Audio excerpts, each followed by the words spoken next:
As the person, Hugh Person, corrupted Peterson and pronounced Parson by some, extricated his angular bulk from the taxi that had brought him to this shoddy mountain resort from trucks, and while his head was still lowered in an opening meant for emerging dwarfs, his eyes went up, not to acknowledge the helpful gesture sketched by the driver who had opened the door for him, but to check the aspect of the Ascot Hotel.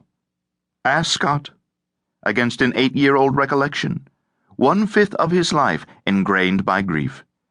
A dreadful building of grey stone and brown wood, it sported cherry-red shutters, not all of them shut, which by some mnemoptical trick he remembered as apple green. The steps of the porch were flanked with electrified carriage lamps on a pair of iron posts. Down those steps an aproned valet came tripping to take the 2 bags, and, under one arm, the shoebox, all of which the driver had alertly removed from the yawning boot. Person pays alert driver.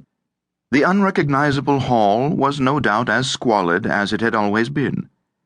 At the desk, while signing his name and relinquishing his passport, he asked in French, English, German, and English again if old Kronig, the director whose fat face and false joviality he so clearly recalled, was still around.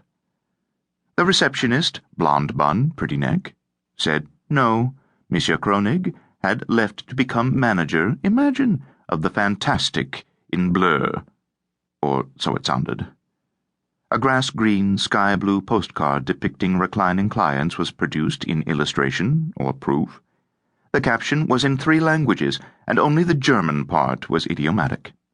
The English one read, "Lying Lawn," and, as if on purpose, a fraudulent perspective had enlarged the lawn to monstrous proportions.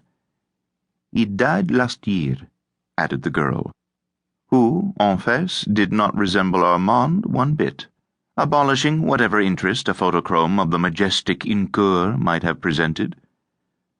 "So there is nobody who might remember me?" "I regret," she said with his late wife's habitual intonation.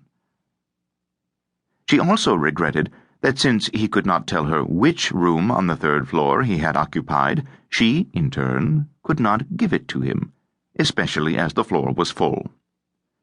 Clasping his brow, Person said it was in the middle 300s and faced east.